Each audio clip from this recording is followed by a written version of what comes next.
Hi guys, welcome to our YouTube channel. तो आज की इस वीडियो में हम स्प्रिंग फीवर के ड्रामा के एपिसोड 4 को समझेंगे, वो भी हिंदी में। तो चलिए शुरू करते हैं। यहाँ एपिसोड 4 की शुरुआत होती है उस रात के टेंशन भरे मोमेंट से, जब जेग्यू बोम की बातों को गलत समझ लेता है और मन में सोचता है कि बोम को उसके लिए फीलिंग्स है, बोम उससे प्यार करने लगी है। लेकिन सीन तुरंत बदल जाता है जब बोम शांति से समझाती है जेग्यू को कि उसका मतलब कुछ और था। वो बस इतना कहना चाहती थी कि वो उससे पहले से जानती है और उसने यानी जेग्यू ने उसकी ज़िंदगी के एक डार्क फेज में उसकी हेल्प की थी। अब यहाँ से हमें एक फ्लैशबैक में ले जाया जाता है। अब ये बात सुन के जेग्यू तो नाराज़ हो जाता है क्योंकि उसे कुछ गलत फहमी हो गई थी कि बोम को उसके लिए फीलिंग्स हैं। अब फ्लैशबैक में दिखाते हैं कि बोम एक रेस्टोरेंट में पूरा दिन ड्रिंकिंग कर रही होती है, अपनी प्रॉब्लम्स में घिरी हुई। जेग्यू भी अपनी टीम के साथ उस रेस्टोरेंट में लंच करता नज़र आता है। जेग्यू यहाँ बोम को देख लेता है और बस इतना चाहता है कि बोम सेफ रहे। अब यहाँ वो उसके पास जाता है और उसे कहता है कि तुम इतना ज़्यादा ड्रिंक नहीं कर सकती हो। यहाँ जेग्यू बोम को हेल्दी डिशेस ट्राई करने के लिए कहता है, लेकिन वो उस पर गुस्सा हो जाती है। अब यहाँ इतना ज़्यादा ड्रिंक करने के बाद जब वो रात को रेस्टोरेंट से घर पैदल जा रही होती है, उसका पैर लड़खड़ा रहा होता है। उसके आगे ट्रक आता है और ट्रक उसे हिट करने ही वाला होता है कि यहाँ जेग्यू दौड़कर बोम के पास आता है और उसे सही सलामत अपने पास खींच लेता है और उसे ट्रक की टक्कर से बचा लेता है। प्रेजेंट टाइम में जेग्यू बोम से पूछता है कि वो इंसिडेंट एक्सीडेंट था या वो अपनी लाइफ ख़त्म करना चाहती थी, इस वजह से वो ट्रक के सामने आ गई थी। ये बात बोम के पुराने ज़ख्मों को छेड़ देती है। वो डिफेंसिव हो जाती है और गुस्सा होकर कहती है कि उसकी पर्सनल लाइफ में इंटरफियर ना करे। कुछ दिनों बाद यहाँ यॉनबोम देखती है कि सीजिन के प्लांट में मधुमक्खियों ने छत्ता बनाया है और एक मधुमक्खी उसके पीछे आती है। वो दौड़कर गेट से बाहर निकलती है तो यहाँ यी यॉन उसके पास खड़ा होता है। यी हॉन उसे अपने बाहों में छुपा लेता है और वो मधुमक्खी जो है वो यी यॉन के फोरहेड पर काट लेती है और इसीलिए यॉनबोम उसे घर पर लेकर आती है, उसके फोरहेड पर बैंडेज करती है। अब यहाँ यी यॉन उसके घर आया होता है सीजिन को प्रोटेक्ट करने के लिए, थैंक्स बोलने के लिए, और वो खाने का डिब्बा गिफ्ट में लाता है। वो यॉन बोम से कहता है कि ये सूप आपको काफ़ी पसंद आएगा, ये इतना पसंद आएगा कि आप मुझे कॉल करके इसकी रेसिपी पूछेंगी। इसीलिए वो अपना कार्ड भी दे देता है जिसमें उसका नंबर होता है। दूसरी ओर जेग्यू यहाँ बोम को मैसेज टाइप करता है कि मैं उस दिन के लिए सॉरी हूँ, आपको पर्सनल क्वेश्चन पूछने के लिए, लेकिन वो टाइप करके उसे फिर से मिटा देता है, वो मैसेज को सेंड नहीं करता है। उसके वर्कर नोटिस करते हैं कि जेग्यू का मूड आजकल काफ़ी ऑफ रहता है। फिर वो चला जाता है अपना मूड ठीक करने के लिए, रेसलिंग करने के लिए। अब यहाँ वो जैसे ही एंटर करता है रेसलिंग रूम में तो सभी उसके फेलो रेसलर्स खड़े हो जाते हैं और उसे रिस्पेक्ट से झुकते हैं उसके सामने, क्योंकि वो ब्लैक बेल्ट है और सबसे मशहूर रेसलर भी। जेग्यू आज तक एक भी रेसलिंग मैच हारा नहीं होता है। अब यहाँ वो पीटी टीचर के साथ रेसलिंग करता है। अब पीटी टीचर काफ़ी जोश में नज़र आते हैं क्योंकि उसने अब तक 2 रेसलर्स को हरा चुका है। अब वो उसके साथ खेलता है लेकिन वो उसे एक भी इंच हिला नहीं पाता। लेकिन जब वो यॉन बोम की यादों में जाता है तो वो वीक पड़ जाता है और पीटी सर उसे नीचे गिरा देते हैं। यॉनबोम अपने कलीग टीचर और लैंडलॉर्ड को कॉल करती है। अब यहाँ ये बात जब जेग्यू सुनता है तो वो पीटी सर को एक हाथ से पछाड़ देते हैं, उन्हें नीचे गिरा देते हैं। और यहाँ जेग्यू दौड़कर जाता है लैंडलॉर्ड के पास और कहता है कि पूछो कि बोम की परेशानी क्या है। बोम बताती है कि उसे एक आदमी की ज़रूरत है जो मधुमक्खी का छत्ता उसके लिए हटाकर दे सकता है, और ये बात जेग्यू भी सुन लेता है।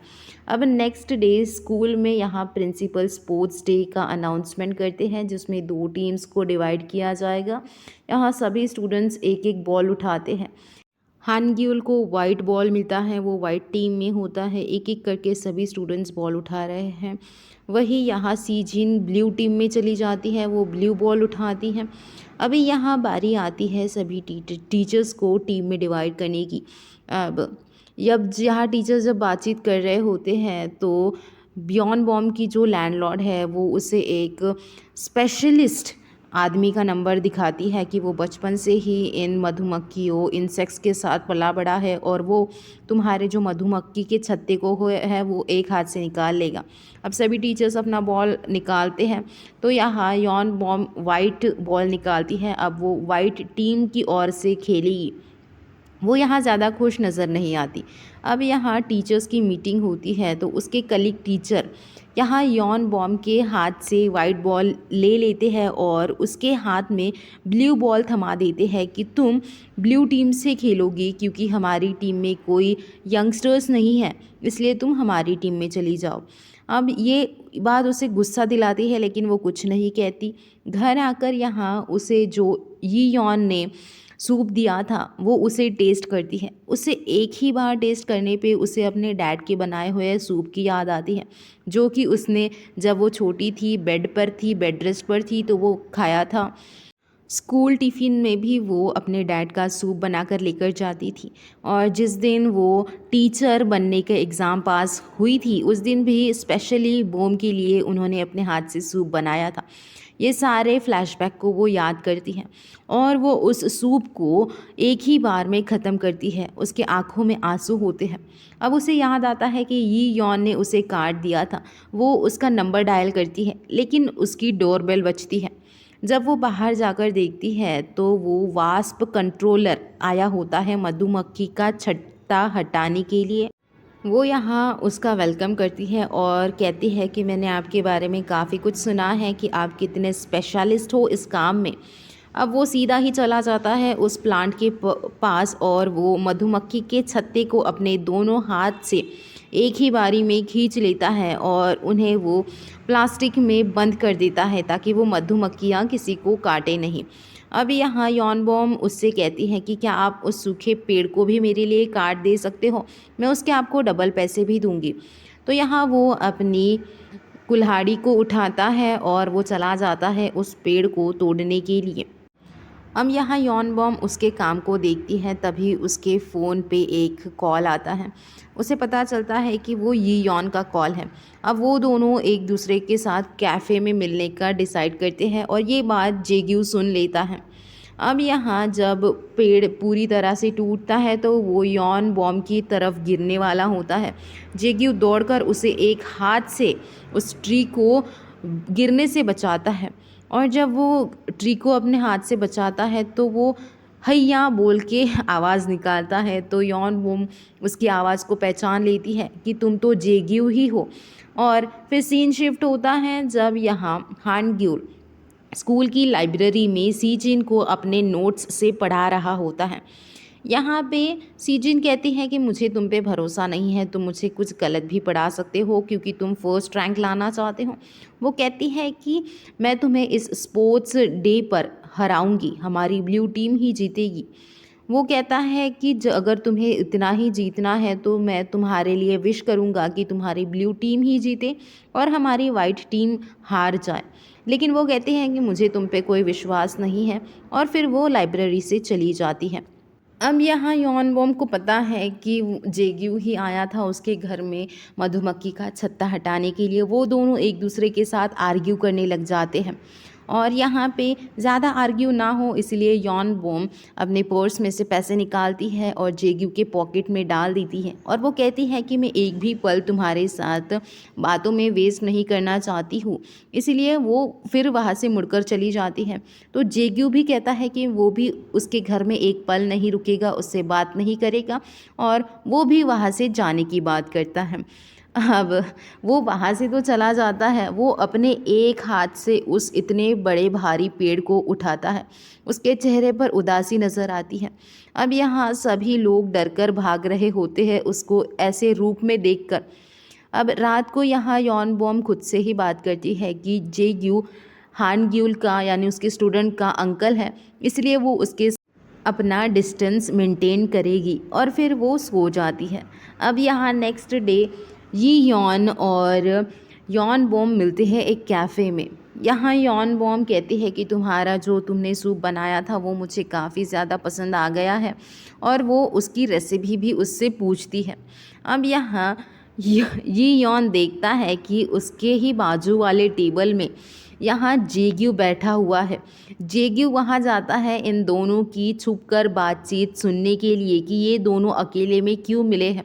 वो यहाँ जेलस फील कर रहा होता है। वो छुपते छुपाते उनकी बातें सुनता है, लेकिन ये यॉन को पता है कि जेग्यू वहाँ बैठा है, इसीलिए वो यॉन बॉम के साथ काफ़ी फ्लर्टिंग फ्रेंडली बातचीत करता है। फिर जेग्यू चला जाता है वहाँ से पेट केयर हॉस्पिटल में बोमसिक को मिलने के लिए, उनके पेट डॉग को मिलने के लिए। वो उसके साथ बातचीत करता है कि यॉन बॉम मेरे साथ क्यों इतना रूडली बिहेव कर रही है, और वो यी यॉन के साथ क्यों इतना फ्रेंडली बिहेव कर रही है। इधर यी हुन बोम के पेरेंट्स से मिलने जाता है। पता चलता है कि जो डिश बोम को मिली थी, जो सूप उसे मिला था, वो उसके ही डैड ने ही बनाया था और चुप कर यी यॉन को दे दिया था ताकि बोम को पता ना चले। यी जून पूछता है कि बोम ने उनसे कांटेक्ट क्यों तोड़ दिया। एक फ्लैशबैक में रिवील होता है कि बोम एक औरत जिन्होंने उसे गलत इल्ज़ाम लगाया और थप्पड़ मारा उन पे केस करना चाहती थी, लेकिन उसकी मॉम ने मना कर दिया। फैमिली रेपुटेशन के लिए चुप रहने को कहा। बोम टूट गई जब उसे लगा कि उसकी मॉम उसके दर्द से ज़्यादा लोग क्या कहेंगे इसकी परवाह है, और जब वो अपने डैड से भी पूछती है तो डैड भी उसे यही कहते हैं कि अब हमें चुपचाप रहना होगा, हमारी फैमिली की रेपुटेशन की बात है। और उसका दिल और टूट गया जब उसके डैड ने उसे डाउट किया कि क्या बोम किसी अफेयर में तो नहीं है। लेकिन अब प्रेजेंट टाइम में यॉन बोम के पेरेंट्स डिसाइड करते हैं कि वो अपनी बेटी की ओर से लीगली इस केस को लड़ेंगे, और वो सारे लीगल डॉक्यूमेंट्स को यी यॉन को दे देते हैं और उसकी हेल्प की मदद लेते हैं। अब यहाँ यी हुन लीगल डॉक्यूमेंट्स उठा लेता है और डिसाइड करता है कि वो यॉन बोम के लिए जस्टिस लगाएगा, और वो उनसे वादा करता है कि वो उन्हें जस्टिस ज़रूर दिलाएगा। अब स्कूल में वो और जेग्यू दोनों टीम्स को ट्रेन करने के लिए मीटिंग में मिलते हैं। वो दोनों अपने अपने टीम के लीडर होने के लिए तैयार हो जाते हैं। अब यहाँ जेग्यू कहता है कि उसे अपनी टीम को किसी भी हाल में जिताना है। अब यहाँ फ्लैशबैक में पता चलता है कि बोमसिक को मिलने के लिए यॉन बोम भी आई थी, और वो मतलब जेग्यू चुपके से उनकी बातों को सुनता है। बोम पपी को बताती है कि वो वाइट टीम में है और वो जीतना चाहती है, उसे मेडल चाहिए ही, इसीलिए वो जमकर इस स्पोर्ट्स में खेलेगी और अपनी टीम को जिताएगी। अब जब जेग्यू को पता चलता है कि बोम को जीतना है, मेडल चाहिए, तो वो यहाँ पे खुद ही डिसाइड करता है कि वो अपनी टीम को जिताएगा, और वो प्रिंसिपल के सामने एक दूसरे का हाथ मिलाते हैं एज अ टीम लीडर्स। और फिर यहीं से शुरू होती है उनके टीम्स की ट्रेनिंग। यहाँ जेग्यू अपनी टीम को काफ़ी ज़्यादा हार्ड ट्रेनिंग देता है, उन्हें कई किलोमीटर्स को रनिंग करवाता है, फिर उन्हें वो टग ऑफ वॉर के लिए प्रिपेयर करता है। वो एक रस्सी के छोर को अपने पूरे बॉडी पर लगाता है और सभी स्टूडेंट्स को लाइन वाइज वो रस्सी को खींचने के लिए कहता है, लेकिन उतने स्टूडेंट्स मिलके भी जेग्यू को नहीं खींच पाते। वहीं दूसरी ओर यी यॉन अपने स्टूडेंट्स को वाइट बोर्ड पे स्ट्रैटेजी लिख कर देता है। उनकी कोई वर्चुअल ट्रेनिंग नहीं होती है, वो ब्लैक बोर्ड पर ही ट्रेनिंग देता है।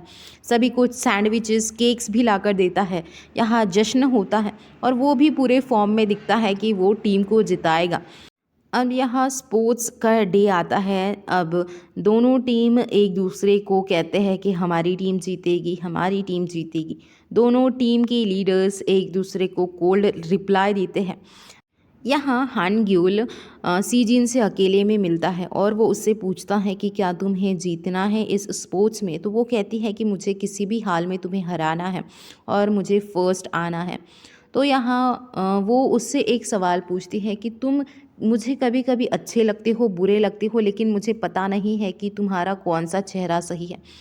वो कहता है कि तुम्हें स्पोर्ट्स के एंड में जब रिज़ल्ट अनाउंस होंगे तुम्हें पता चल जाएगा कि मैं कैसा लड़का हूँ। यहाँ वो मन में कहता है कि मैं तुम्हें किसी भी हाल में जिताऊंगा और अपनी टीम को हराऊंगा।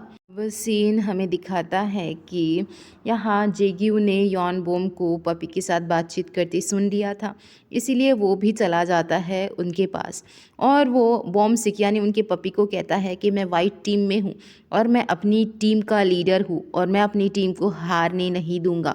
ये बात सुन के यॉन बोम को शौक होता है कि वो वाइट टीम का लीडर है। यहाँ जेग्यू जानबूझ के उसे बताता है। जेग्यू अपने पपी यानी बोमसिक को कहता है कि वो मेडल लाकर मैं बोमसिक तुम्हारे गले में डाल दूंगा और जेग्यू बिना ही यॉन बोम के साथ कुछ भी बातचीत किए वहाँ से फिर चला जाता है। अब यहाँ स्पोर्ट्स डे के दिन पे सभी ग्राउंड में अपनी अपनी टीम को सपोर्ट करने के लिए बैनर्स लगा रहे होते हैं, लाइन वगैरह ग्राउंड में ड्रॉ करते हैं। अब यहाँ जेग्यू बना रहा होता है हानग्यूल के लिए टिफ़िन। यहाँ पे हानग्यूल अपने अंकल से कहता है कि अगर आप स्पोर्ट्स में हिस्सा ही ना लो तो कैसा होगा, लेकिन वो कहता है कि मैं हिस्सा क्यों ना लूँ, तुम्हारी जो होम रूम टीचर है यानी यॉन बोम है उन्हें जीतना है। तो वो कहता है कि तो हाँ, अगर आप पार्ट नहीं लोगे तो वो ज़रूर जीत जाएगी क्योंकि वो ब्लू टीम में है। जब जेग्यू को पता लगता है कि बोम को ब्लू टीम में शिफ्ट कर दिया गया है तो उसे थोड़ा बुरा तो लगता है, पर फिर भी वो कमिटेड होता है। यहाँ स्पोर्ट्स डे के दिन पर जेग्यू अपनी टीम को डीमोटिवेट करता नज़र आता है कि तुम्हें जीतने के लिए नहीं खेलना है, बस एज अ गेम इसे खेलो, जीतने की मोटिवेशन से मत खेलो, है ना, ताकि वो ब्लू टीम यानी यॉन बोम की टीम जीत सके। अब यहाँ जेग्यू चला जाता है यी यॉन से अकेले में बातचीत करने के लिए। वो यी यॉन को कहता है कि वो अपनी टीम से नहीं खेलेगा, इसीलिए ताकि उसकी टीम जीत सके, क्योंकि उसे लगता है कि यॉन बॉम ब्लू टीम में है। वो कहता है कि मैं बिल्कुल नहीं खेलूँगा, तुम्हें पूरी अपनी स्ट्रेंथ को यूज़ करना है और हमारी टीम को हरा के दिखाना है। अब ये यॉन को समझ तो आता नहीं है कि ये ऐसा क्यों कह रहा है, लेकिन यहाँ जेग्यू काफ़ी सीरियस होता है और वो उससे ट्रिक्स भी बताता है गेम्स को जीतने के लिए। तभी ये दोनों बातचीत कर रहे होते हैं तो अब यॉन बोम वहाँ आती हैं। वो जैकेट पहन कर आती हैं और वो उनके सामने खड़ी होकर अपनी जैकेट को अनजिप करती है और वो अंदर वाइट टीम का यूनिफॉर्म रिवील करती है सबके सामने। वो सीनियर स्टाफ के अगेंस्ट खड़ी होती हैं जिन्होंने बिना उसे पूछे उसकी टीम बदली थी। अपनी चॉइस को वो क्वाइटली बट स्ट्रांगली रिक्लेम करती हैं और वो कहती हैं कि वो वाइट टीम की ओर से ही खेलेगी। अब ये देखकर यहाँ जेग्यू शॉक हो जाता है, वही यी यॉन भी शॉक होता है क्योंकि उसे पता था कि यॉन बोम तो ब्लू टीम में है। और इसी नोट पे हमारा एपिसोड आज का यही ख़त्म होता है। आपको हमारा एक्सप्लेनेशन कैसा लगा हमें कमेंट करके बताएं। वीडियो पसंद आया हो तो लाइक करें, फ्रेंड्स के साथ शेयर करें और सब्सक्राइब ज़रूर करें।